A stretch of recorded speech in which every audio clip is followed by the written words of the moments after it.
Hello, everyone. I'd like to start by acknowledging that I'm joining from the University of Windsor, which sits on the traditional territory of the Three Fires Confederacy of First Nations.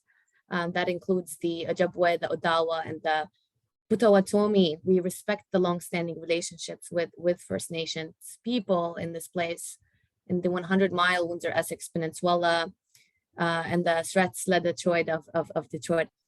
I do want to also acknowledge and recognize, as always, that the fight to protect Indigenous land does commensurate with the fight against, anti-Arab racism, anti-Palestinian racism, anti-Black racism, and everything, and anti-Semitism, and everything in between. And so, really important to always talk about this, and of course, every child matters. So with that being said, I'd also like to acknowledge, the killing of Shireen Abu Aqla this morning. If you head over to my Twitter at Shireen Salty today, you will see my advocacy in real time, amplifying Palestinian voices on a daily basis. And as we take the time to, critique the nonprofit sector in Ontario and its limitations, we must be reminded of our charter rights, our freedom of speech, our ability to advocate in Canada, and our ability to raise our voices without consequences of death and defeats. I'm here to, of course, discuss an influential report that was presented to the Privy Council and the Anti-Racism Secretariat in December of 2020. It was also fully published in May of 2021 in partnership with Brock University, particularly the former president of Brock University, Dr. Gervin Fearon. So this was a peer-reviewed research report in my capacity as the former executive director of the Canadian Arab Institute, in partnership with the university and community members, as well as the government. And I'll talk about, how I've done numerous research across sectors, with Toronto Foundation, with the Together Project, with York University, etc. But I'm hoping to use this particular report story to exemplify the importance of cross-sectoral approaches to governance and advocacy, which I'm a firm believer in. So let's start with first, pre-COVID research that set this report up successfully, and some strategic tactics that were used to highlight inequities in our system. First of all, many people are like, who are you talking about when you start saying Arab? Like, what is Arab, right? And so let's start by saying that many people conflate Arab with Middle Eastern or Muslim in research. Of course, research from StatScan, though, counts Arab as those who speak Arabic and come from 23 Arab countries like Syria, Lebanon, Palestine, Somalia, Djibouti, etc. And they are not just Muslim, they are Christian, they are Jewish, they are Assyrian, they are Kurdish, and everything in between. And as it stands, according to the 2016 census, 50% of the Arab community identifies as Muslim, and we look forward to looking at the upcoming census in October to understand this, how our population has grown further. Because in general, Arabs are the fastest growing immigrant population in Canada, and the research census done by the Canadian Arab Institute under my leadership looked at this census further and found that there are actually 1 million of us in Canada. So there's 1 million people who identify as Arab in Canada, according to the 2016 census, but only, get this, only half of them are considered visible minorities. So in this country. And so how is that so, right? You ask, Arabs are racialized people, why only half of them are considered visible minority? Well, this is why this is the first reason when I found out why cross-sectoral approaches to governance and advocacy are important, because after advising Statistics Canada in my capacity as executive director of the Canadian Arab Institute, I found out that I was actually the only voice for Arabs in Canada on this issue. This particular issue, which is that there are research gaps in the system. For example, if a Moroccan, Black, French woman goes on the census and decides that she identifies as Arab and French on the census, she's automatically disqualified from the visible minority category, even though she's Black, French, and Arab, right? But because, the folks behind StatScan are looking at French as a white write-in response, they think, well, that's Francophone from Quebec. That is not racialized. And so who's racialized? Who's Arab? How is research and advocacy and cross-sectoral to approaches to governance all aligning well? And how are nonprofit sectors, essentially delivering public policy on behalf of the government, right? Because that's what I found myself doing as I advise the Ministry of Diversity and Inclusion on disaggregated data. And so this is a problem. It's a problem, especially when the visible minority population is considered now the invisible majority in most Canadian metropolitan cities. And so let me just share my screen here, pause for a second, give you a little bit more context in terms of this research, prior to the pandemic, how this research was set up prior to the pandemic through communications as a tactic. I will share my screen shortly. What do you think, Shireen, are the most issues that Arab community are facing? That's a great question, Mai. Thank you for asking. There are three main challenges. Number one is the unemployment rate of Arabs in Canada is the highest across the country at 16.4%. لما نشوف العمل الإحصائيات عن العمل عم توطى لأنه هلا كتير عالية. بنشوف الcivic engagement والeducation وكل هدول الأشياء الانتجريشن challenges become also less and less. فإحنا ما بنقدر to expect العرب to integrate إذا ما في عندهم وظائف، إذا ما في عندهم فرص. We are facing a lot of challenges when it comes to discrimination, real systemic barriers when it comes to employment and education. We know that Arab youth are facing discrimination on campus based on the latest research report that we've done at the Institute. وفي كمان نعرف إنه في زي رسائل سلبية أو كراهية ضد الشعب العربي، ضد المجتمع العربي بكندا. وهذا الإشي الناس بتفاجئوا منه، بس إحنا بنعرف إنه after 9/11 it has been very hard to be an Arab in the West.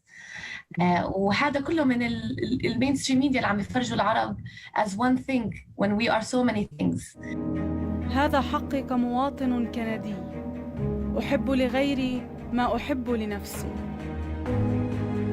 أعامل الناس كما أحب أن أعامل، الحرية والمساواة للجميع، قانون حقوق الإنسان الكندي. تحكي لي شوي باختصار عن هذا المشروع اللي عمل. I'll stop sharing my screen now, but the video you just watched was actually funded by Employment, Social and Development Canada. And it was a project to pre-COVID to look at how we can educate the Arab community in Canada on their charter rights and understand that they do have the freedom to advocate in this country, because often when Arabs do come here, and this is the work that I write about a lot, is that they have fear and trauma to be civically engaged. They don't understand that they actually have and can change public policy. So where do we begin with not only ensuring that the government invests in our community and gives them opportunities, but as well as ensuring that the community itself can further engage with the government. And that's always a challenge, of course. It really exemplifies the need, again, for cross-sectoral approaches to governance. Another point to mention is that the social movement in the pandemic really played a key role in opening doors for racialized communities to have this, policy window to kind of enter, right, and take advantage of in a way. But particularly, of course, thanks to the Indigenous movements in Canada and the Black Lives Matter movement in March of 2020, they really opened the doors for us Arab community members to have a say on these issues, to what it really means to be a person of color or a racialized person. And so you'll see, I'll share my screen again here.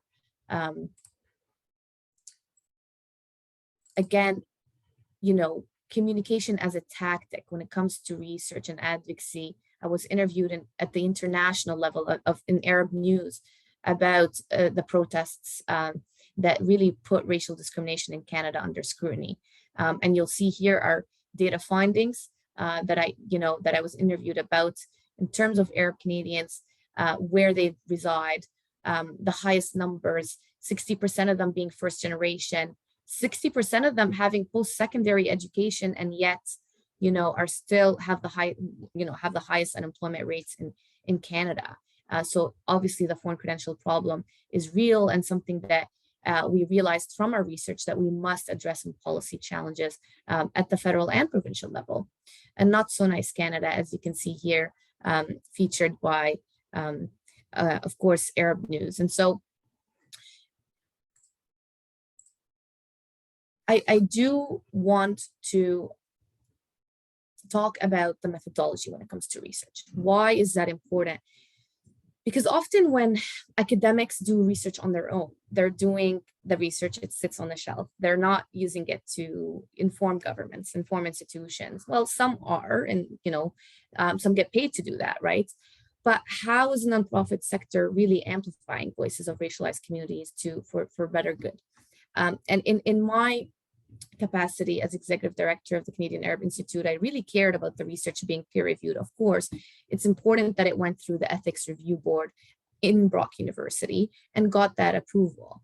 But what was the key highlight was that it was a mixed methods approach. It was qualitative and quantitative. So of course the survey was done by, experts in the field that really ensured that survey was reliable and valid. And it reached as many people as possible across coast to coast to coast. But the qualitative component, and this is often, not talked about or discussed enough in research or advocacy, is collecting stories, the power of collecting stories. And, we had 70 Arab and Black research assistants that went into their own communities in places where racialized people mostly reside, such as, Ottawa South, Scarborough, and Windsor, Ontario, etc., and interview their own communities about the challenges they're facing in COVID-19. And that was all done online in the pandemic. So I was, as you can see in the previous interview, I was doing it from my bedroom, really in a 200 square foot office with, no access to outdoors, mobilizing people online. So there's a lot of lessons learned here about the power of social organizing, the power of online organizing. Of course, it has its cons. We weren't able to reach that many, but we were able to send people in person to collect their own family and friendship stories about the inequalities they're facing throughout COVID-19.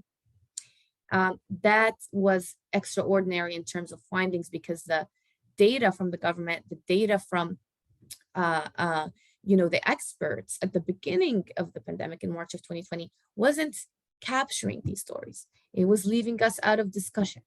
Particularly Arab queers were marginalized, and no one was hearing how the intersectional identities and those stories were being documented. And so, of course, the research lead for the Arab community was an Arab queer man named Dr. Jad Jaber, who really mobilized the Arab community in Church and Wellesley to document these stories from Syrian refugees, talking about the mental health challenges that they were facing and understanding how they get their news and their sources of information throughout the pandemic. So you can understand now how, community is gathering with experts, is gathering with government, is all for the better good. Again, why do cross-sectoral approaches to governance matter? I'll conclude by sharing this lovely video here.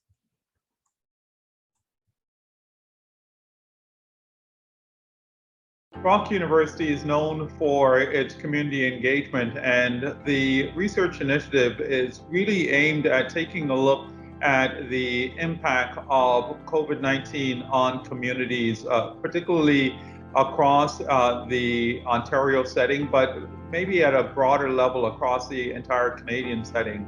As a result, then, this is so much in line with what Brock is known for, its community engagement. We are a community engaged university, and it seemed obvious to be able to have Brock University partner with the Canadian Arab Institute on this important initiative that they established as a priority for the Institute in taking a look at the impact of COVID-19 on racialized communities across Canada. Canada is known for its major efforts in being an inclusive society. We can see it whether in Canadian government policy, legislation, the broad thematic of multiculturalism, and the broad thematic of the emphasis we place on the idea of Canada being a welcoming country.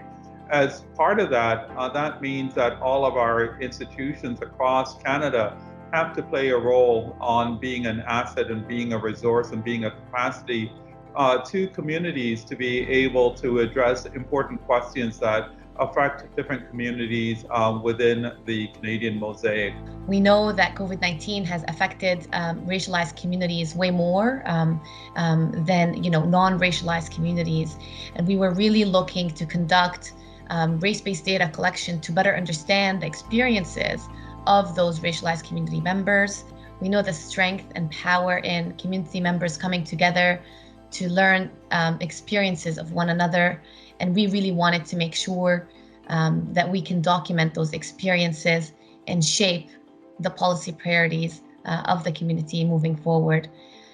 So we were very pleased that we were able to put together this report to amplify the voices of racialized communities at the federal level of government. And so we're really proud that we were able to have a culturally responsive research method by which the research was done by the community and for the community. And that was the best way to capture the experiences of racialized communities during the pandemic. It's very important to undertake this study because in order to develop effective policy and implement that policy, there's an absolute essential need for evidence. So I've done research for governments around the world, as well as in Canada, at the federal, provincial, and local level. And the one big lesson that I take away from all of this work I've done is the need for evidence in order to develop these policies, but also to implement these policies effectively. So this study that we did with the Canada Arab Institute in partnership with Brock University addresses gaps in knowledge about the lived experiences of racialized communities in Canada, but the pandemic has created challenges for all Canadians, but these have been particularly acute across racialized and marginalized communities. Without access to data and an understanding of these challenges, what the challenges are for these racialized and marginalized communities in Canada, but also what are the dimensions of these communities that help mitigate these challenges. Without an understanding of that, we're unable to develop these evidence-based policies and try to mitigate these challenges that they face. Well, all to say, you saw the president of Brock University, Dr. Gervin Fearon, basically, he was saying how cross-sectoral approaches to research are really important, collaborating with community, but conducting research by community and for community to really capture these stories. And, often we found ourselves being the only racialized people advising governmental departments on these research gaps that they didn't understand. And so speaks to, how representation is key in every institution, but not just representation, as well as, that inclusive data, that race-based data collection pieces that so many nonprofit organizations were discussing the importance of, before the pandemic, but really highlighted and addressed during the pandemic in March of 2020. So I think I'll just conclude by sharing the report results. Of course, this was such a big success that the UNESCO Canadian Commission also got involved and gave a keynote speech in our webinar. You can find the videos on YouTube if you research COVID-19, Brock University and Canadian Arab Institute, of course, on their websites. But the results were, and the results were advised to presented to the Privy Council to build trust between government and racialized communities, enhance communication through existing and new channels. We did find that, racialized communities were mostly, particularly the Arab community, given that they're the largest newcomer population in Canada, were receiving their information through Arabic media channels, even in Canada. For example, one media outlet stands out called Hala Canada, Welcome Canada in Arabic. And so we pointed the government towards these news channels to fund them, because often these ethnic media organizations and sources are not really well funded.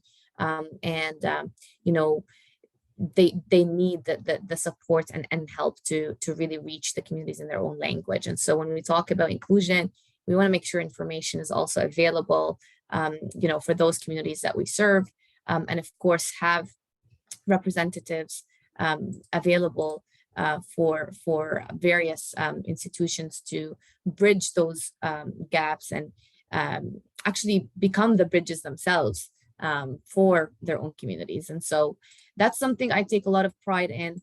Of course, last but not least, the recovery, the building back better at the time, positioning the mitigation and the preparedness response was key, and continuing to highlight the efforts of nonprofits, again, delivering public policy on behalf of the government at a time where, communities were looking for the government for information. It was nonprofits. It was a nonprofit sector that stepped up to ensure communities have access to service delivery and information. And I will share, of course, how then this report led to major funding of the community. I'll just share my screen here quickly, if you don't mind. It was very important that, the Canadian Arab Institute's first peer-reviewed research study gave us legitimacy for future projects, which opened the doors to other projects like addressing anti-Arab racism in Canada's anti-racism strategy in partnership with the Mosaic Institute, a partnership again with higher education with the University of Ottawa, to look at what this all means through the lens of students as well on campus, and setting those priorities, which are integration, identity, employment, and civic engagement, and later getting funding for other projects. I'm glad and proud to say that we've partnered with Women and Gender Equality to then understand the employment barriers facing Arab women. That was the first time the Canadian government funded a project like this, when we highlighted the intersectionality that Arab women faced in that COVID-19 research report with Brock. And of course, talking about gender-based violence, we found through the report a major finding that Arab women are not leaving abusive relationships because of economic abuse and financial codependence. And so really further looking into this and highlighting the Arab woman for the first time in Canada's National Action Plan to End Gender-Based Violence was huge. And of course, the efforts continue on. And, it's an absolute pleasure to be always working across sectors. I've done it for 8 years, and I'm happy to now take questions on these experiences and further highlights, perhaps comments that were perhaps missed throughout the presentation. Thank you very much for having me. Thank you. Excuse me. Thank you, Shireen. That was fascinating to me. A few things stuck out to me, and one of them is this idea, and correct me if I'm wrong, but from what I understood, you said that you interviewed community members, but it was community members themselves interviewing other community members. I thought that was fascinating. How do you, first of all, where did that idea come from? Because I think it's fantastic. And second of all, how, I can't imagine there's a whole bunch of Arab researchers just with, nothing to do and to to research and ask questions of other Arab people in the community. So how did you go about that? I just found that fascinating. That's so interesting that you asked that. Not that many people ask. They think it was just, the efforts of many people who mobilize in support of a better good. But again, the power of communications as it relates to, cross-sectoral approaches to advocacy. I'll share a slide here that was presented to the board in March of 2021. The top 10 keywords for people to get to our Canadian Arab Institute website was Arabs in Canada, jobs in Canada, you know, Amal Ghabra, Shireen Salti, Arab Canadians, Canadian Arab Federation, Arab Canadian. Every time I looked at my newsletter, I found people wanting jobs, people asking me, can you get me a job? Can you get me a job? Can you get me a job? I swear every time I look in my inbox, there was a, can you get me a job? And I was like, we are a think tank, like our job is not service delivery. How can we ensure that we get jobs for these people though, because this is a big problem? How can we center their voices? These are the community members that are struggling the most. They're not the Shireens in policy with, you know, access to leaders in various spaces. And so really then going back to those people, asking them to share their resumes, pulling them up and figuring out that they actually have more education than all of us in the room combined, and realizing, okay, you have skills. How can we use them? Okay, you have access to a computer and technology, fantastic. Can you do an interview over Zoom? Can you go do an interview in person? You have research skills. You already have those skills. I'll train you for a little bit, but you already have those skills. And so again, I mobilized 70 people online, trained them on methodology, got Walid Hijazi and Gervin Firon, the experts in the field, to train them on qualitative research, storytelling, government relations from their perspective. Of course, Walid Hijazi, as you know, I'm not sure if many in the room know, but has advised, you know, governments at all levels. So we don't have a shortage in Arab talent. That's not the problem. The problem is that Arabs don't have the opportunity to access, you know, service delivery, to access jobs, etc. And so all they need is a Canadian experience. And once they have that on their resume, they've worked as research assistants with the Canadian Arab Institute. Suddenly we saw them in Parliament 6 months later as, you know, students and as assistants. And now we're seeing more Arabs being civically engaged. And this is where it's hard to, you know, look at the success metrics and examine, you know, what this all means in terms of quantifiable numbers, like how can we continue to build on this success. But anytime you invest in an Arab youth, anytime you invest in an Arab woman, you can guarantee that you will get success in Canada. That's fascinating to me. Such a great initiative to include community members and train them too, right? In something. And I would think that, you know, it's going to result in more Arab Canadians in the House of Commons itself, creating the policy and being on the other end, right? So there you go. Yeah. One last question, if you don't mind. There is something also that struck me. At some point, you said you realized that you were the only one advocating for Arab Canadians. How did that make you feel? And how did you move on from that? Again, back to the notion I started with earlier. I'm gonna read it again because I wrote it down and I said, I don't know if I should share this in this kind of presentation, but I felt the need to as I listened to the other presentations this morning. And as we take the time to critique the nonprofit sector in Ontario and in Canada at large and its limitations, we must be reminded of our charter rights, our freedom of speech, our ability to advocate, our ability to raise our voices without the consequences of death and defeat.